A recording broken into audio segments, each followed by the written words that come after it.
Selamat datang di panduan resmi pelaksanaan program makan bergizi gratis. Program ini merupakan inisiatif strategis pemerintah Republik Indonesia melalui Badan Gizi Nasional yang secara resmi dimulai pada tanggal 6 Januari tahun 2025 di 26 provinsi dan ditargetkan menjangkau puluhan juta anak-anak serta ibu hamil dan menyusui.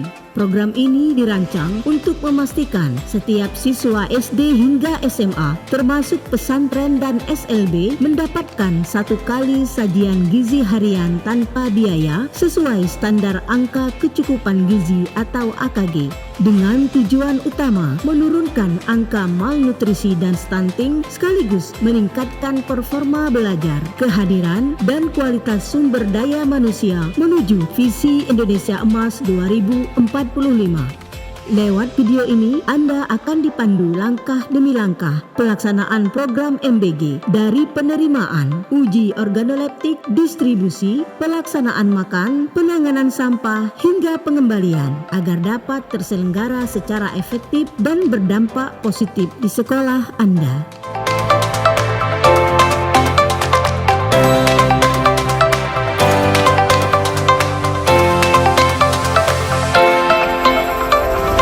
Serangkaian prosedur yang perlu dilakukan sejak makanan tiba hingga kegiatan makan bersama selesai dilaksanakan sebagai berikut. Yang pertama, penerimaan makanan. Petugas pelaksana harian menerima makanan dari SPPG dan menghitung jumlah makanan sesuai dengan jumlah peserta didik yang mendapatkan MBG dan sampel yang akan digunakan untuk uji organoleptik. Petugas pelaksana harian melakukan konfirmasi atas jumlah makanan khusus yang diperuntukkan untuk peserta didik yang alergi, intoleransi makanan, fobia, dan lain-lain. Petugas pelaksana harian mengisi formulir penerimaan yang dibawa oleh petugas SPPG. Petugas pelaksana harian menempatkan makanan di atas meja atau alas lain yang berfungsi sebagai meja yang terletak di area transit yang sudah disiapkan. Makanan tidak boleh diletakkan di lantai atau sejenisnya. Cara menyusun tempat makanan boleh ditumpuk dengan tinggi tertentu berdasarkan pertimbangan kekuatan material tempat makanan sehingga yang berada paling bawah tidak rusak. Bila satuan pendidikan memiliki area transit di kelas, makanan segera didistribusikan ke kelas-kelas sambil menunggu waktu makan tiba. Yang kedua, uji organoleptik. Sesaat sebelum waktu makan tiba, petugas pelaksana harian melakukan uji organoleptik, yaitu pengujian terhadap warna, bau, dan rasa dari sampel makanan yang disediakan. Bila makanan lolos uji organoleptik, maka petugas pelaksana harian mengumumkan bahwa makanan dalam kondisi layak dan memberi tanda waktu pelaksanaan makan bisa dimulai. Bila makanan tidak lolos uji organoleptik, silakan mengacu pada bagian prosedur penanganan kejadian tidak terduga lainnya. Petugas pelaksana harian mengisi formulir hasil uji organoleptik.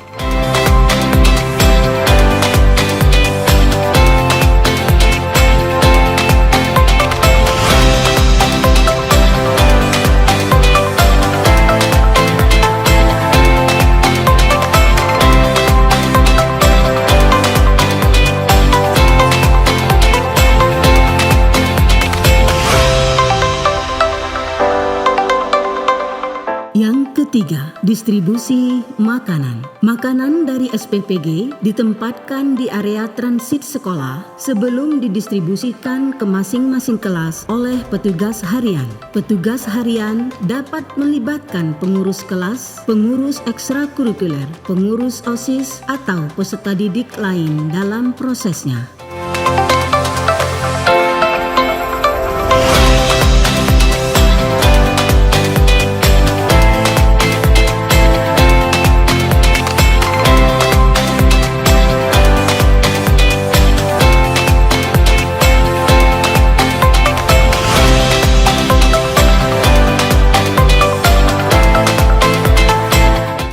Keempat, pelaksanaan makan. Waktu pelaksanaan makan setidaknya mempertimbangkan 3 hal, yakni 1. Waktu terbaik setiap jenjang peserta didik mengkonsumsi makanan. 2. Waktu makan sekitar 45 menit dan merupakan waktu khusus yang tidak bersamaan dengan jam istirahat atau pembelajaran di kelas. 3. Berdasarkan koordinasi satuan pendidikan dengan SPPG setempat. Sebelum mulai makan bersama, wali kelas atau guru pendamping melakukan hal-hal berikut. 1. Mengarahkan peserta didik menyiapkan alat makan dan air minum di atas meja. 2. Memastikan semua peserta didik sudah mendapatkan makanan di meja masing-masing.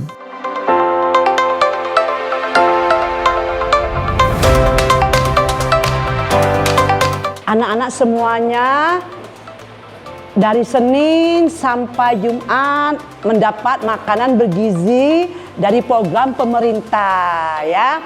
Jadi makanannya harus dihabiskan. 3. Memastikan peserta didik dengan kondisi khusus menerima makanan yang sesuai. 4. Mengarahkan dan memastikan peserta didik mencuci tangan dengan cara yang benar menggunakan air mengalir dan sabun di tempat cuci tangan yang telah disiapkan.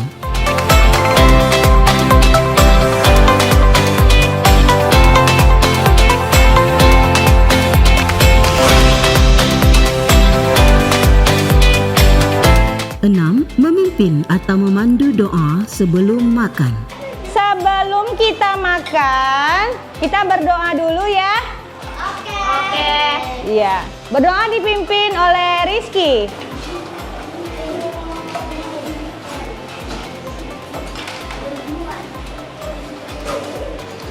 Marilah teman-teman kita berdoa sebelum makan. 7. Memberi aba-aba atau mempersilahkan kepada peserta didik untuk mulai menyantap makanan yang sudah tersedia di meja masing-masing. Oke teman-teman, karena gizinya sudah seimbang, jadi makanannya harus dihabiskan ya. Ya, selamat makan. Saat makan bersama, wali kelas atau guru pendamping menginstruksikan peserta didik untuk makan dengan tertib. Wali kelas atau guru pendamping memantau konsumsi makanan peserta didik dan memotivasi peserta didik untuk menghabiskan makanan. Wali kelas atau guru pendamping memberikan edukasi tentang makanan bergizi, pendidikan karakter, ataupun lainnya sesuai kebutuhan. Beberapa edukasi yang dapat disampaikan diantaranya adalah materi tentang gizi, kebersihan, budaya sekolah, dan lain-lain sesuai kebutuhan. Peserta didik minum air putih yang dibawa dari rumah atau yang disediakan oleh sekolah. Jika ada menu susu, wali kelas atau guru pendamping menganjurkan agar susu dikonsumsi minimal 1 jam setelah makan di sekolah. Sesudah makan, wali kelas atau guru pendamping menginstruksikan peserta didik untuk mengakhiri makan dengan tertib, seperti berdoa atau bersyukur, merapikan tempat, dan alat makan. Makanan yang tidak habis tidak dibawa pulang. Sisa makanan dibiarkan di tempat makanan. Tempat makanan ditutup kembali dengan rapat seperti saat diterima. Tempat makanan dikembalikan dengan cara 1. Untuk jenjang PAUD dan SD sederajat kelas 1 sampai kelas 3, tempat makan ditutup dan dikumpulkan oleh pelaksana petugas harian. 2. Untuk jenjang SD sederajat kelas 4 sampai kelas 6, SMP sederajat, dan SMA atau SMK sederajat, perwakilan peserta didik mengembalikan ke area peletakan atau transit makanan.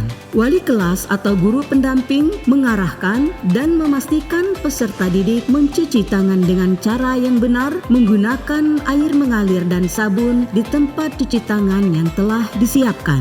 Petugas pelaksana harian menghitung kembali tempat makanan sesuai dengan jumlah yang didistribusikan ke kelas untuk dikembalikan kepada SPPG. Yang kelima, penanganan sampah. Penanganan sampah atau limbah sisa makanan merupakan tanggung jawab SPPG. Sampah dan limbah sisa makanan dikemas tertutup dalam wadah makanan untuk dikirim kembali ke SPPG. Satuan pendidikan melakukan pengelolaan sampah atau limbah selain sisa makanan yang harus tetap berada dalam trei makanan dengan cara terpisah dan terpilah antara sampah organik dan anorganik dalam wadah tertutup untuk dikembalikan kepada SPPG.